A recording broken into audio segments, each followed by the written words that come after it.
Hey, this is Tim, licensed loan officer. On this video, we're going to talk about tired of being broke, learn how to spend.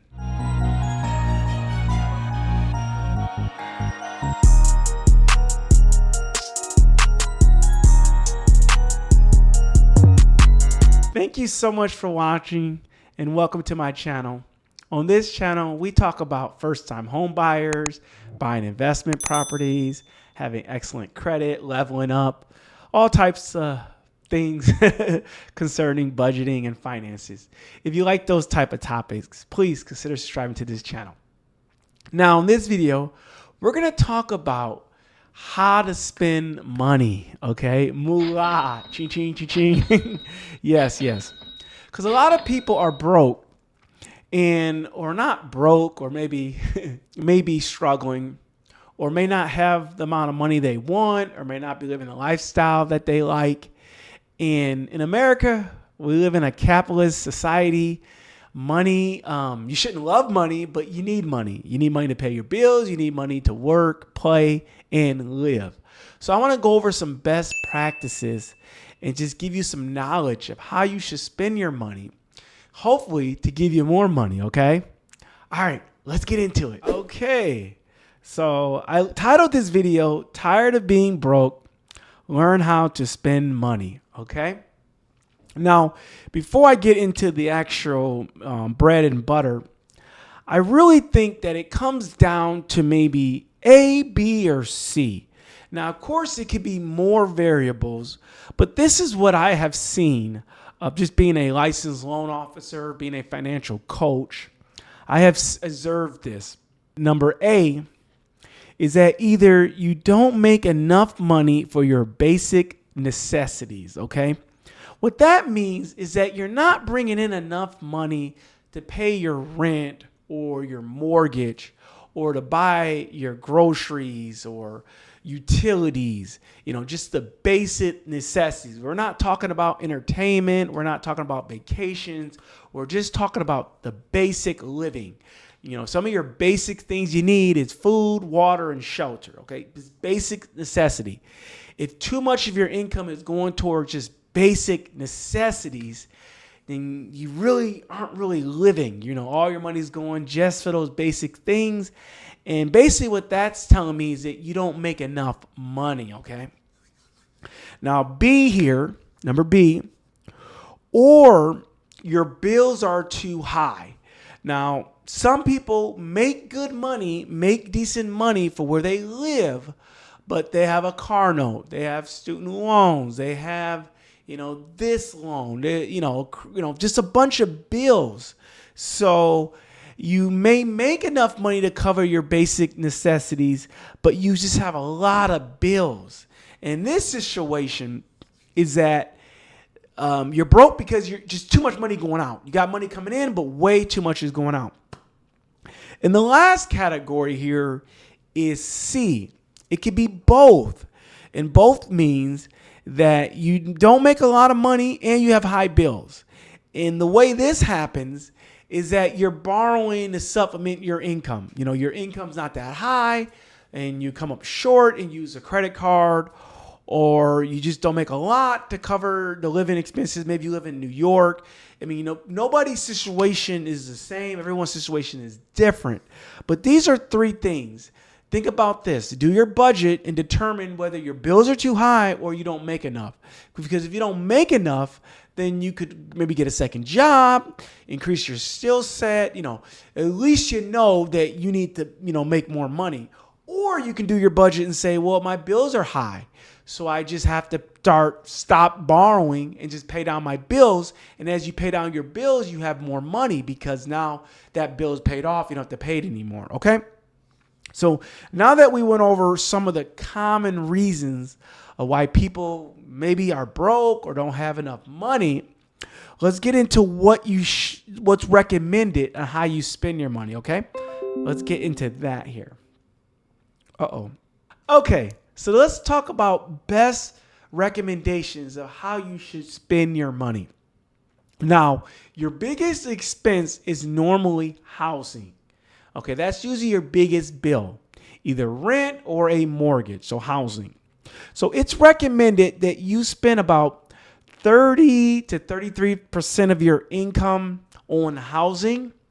Now, this number should be lower. I recommend maybe 25 or under 30%, but they recommend 33%. Don't spend more than 30% of your income on housing, okay? The second biggest expense for people is transportation, especially if you own a car. So if you have a car payment or if you have a lease payment, that's usually your second bill. And it's recommended you spend no less than 15%. Now, if you just look at these two here, let's just say, you did 30% housing and 15% on a car. Now, that's almost 45% of your income. That's half your income just on housing and transportation. So I recommend, if you can, save up your money and buy a used car. Not having a car payment would basically give you more cash flow. It comes down to cash flow, okay? But if you have to borrow, pay off that car, don't get a car payment or a car note more than 6 years, or I would say more than 3 years. Maybe try to pay off that car as soon as possible. That way you can just focus on housing. Now, the third thing here is food. Now, food is about 12%. Now, this is kind of tricky because you go to the grocery store, but then you eat out, okay?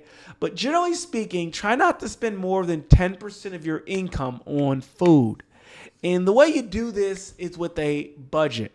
And then personal care, I recommend, personal life insurance and pension. This is kind of investment, but I would combine both of these. So on healthcare and maybe insurance and personal care, I would just combine both of these at 10%. Now, these are just basic necessities. The lower your housing and transportation and food, these are just basic necessities, the more money you'll have for saving for your retirement, the more money you have to invest, the more money you have for vacation and play. But if your housing is expensive, your car is expensive, then there's less money to save, invest, or go on vacation. So let's get into the details. We're going to dive deeper into all these categories really quick here. I know this video is getting long. I wanted this video to be short. So with housing, let's just go down here. With housing, don't go over 30% of your gross income. Now, if you're very tight or live in an expensive area, make sure you get a roommate or, figure it out. Okay. Maybe stay farther outside the metropolitan where it could be cheaper.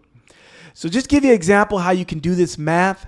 You just take your gross income, like $6,000, $5,000, whatever it is, your gross monthly income, and time it by 0.3, 1,500. So if you make $5,000 a month gross, which would be a salary of $60,000, you shouldn't spend more than $1,500 on your housing, okay? Very important. You got to understand these numbers. And if you don't know this, always Google it. Ask ChatGPT, how much should I spend on a car? How much should I spend on housing? Knowledge is power. And you set yourself up for success opposed to just saying, oh, man, a $2,000 rent payment doesn't sound that bad. But then 6 months later, you realize you don't have any money. Okay.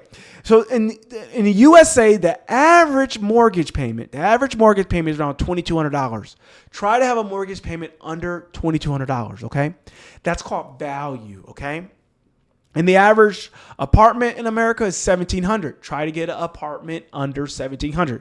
As you can see, both of these numbers, the $2,200 and $1,700, are both higher than $1,500.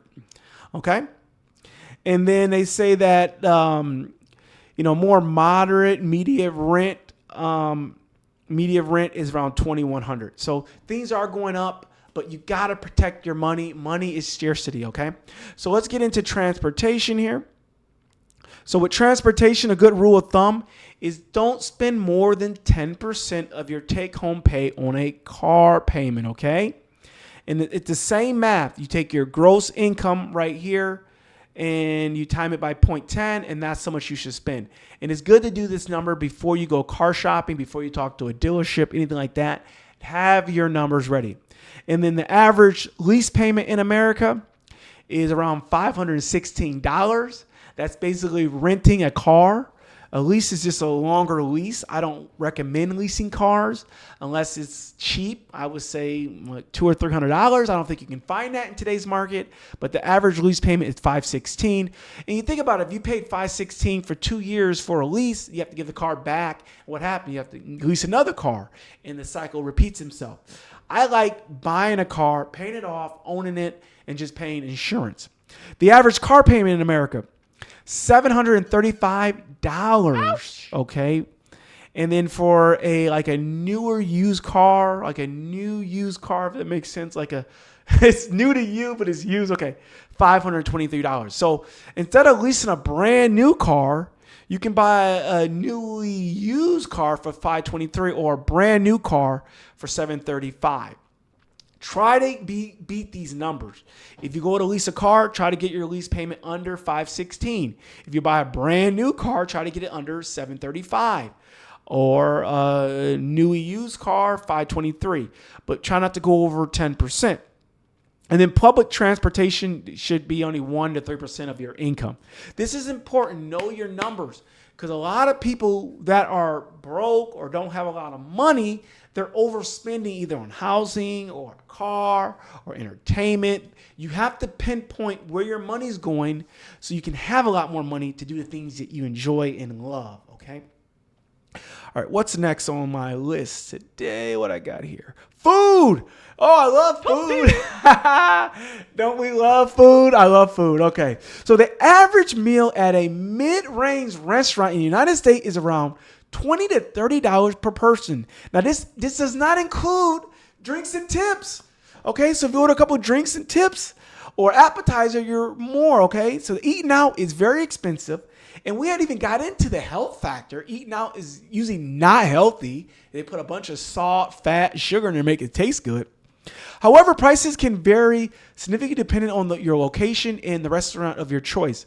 And look at this. The average cost of cooking a home-cooked meal is around $4.50 to eat at home, okay?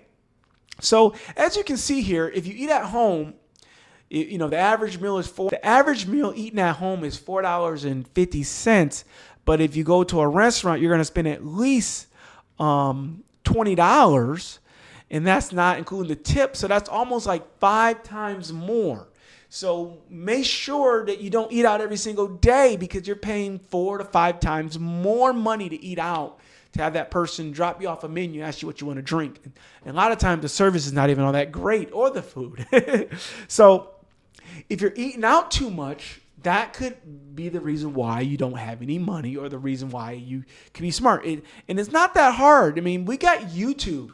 You know, YouTube can teach you how to cook anything. So try to cook at home, maybe eat out in the restaurant. Or what I like to do is eat a small meal at home before I go to a restaurant. That way I don't eat a lot at the restaurant and run up the tab. Because a lot of times when you go out to eat at a restaurant, it's about fellowship, it's about hanging out with friends, laughing, watching football. It's not all the way about the food. This is about, you know, being with your friends, people that love and care about you.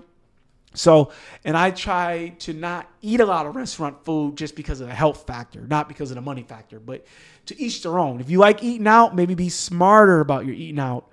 But the bottom line is that it costs more money to eat out than it does eat at home, and about 5 times more. Okay. And what's next here? Okay, and I'm not going to get into this last category with personal insurance and pension or healthcare.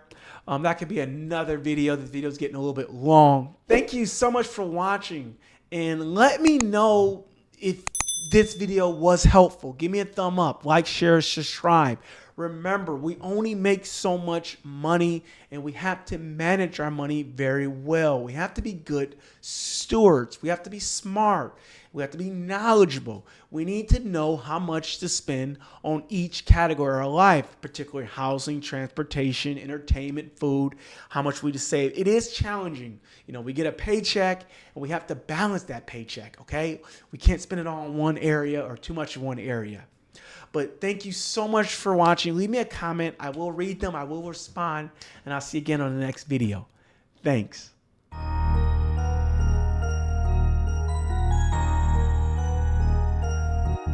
Buddha.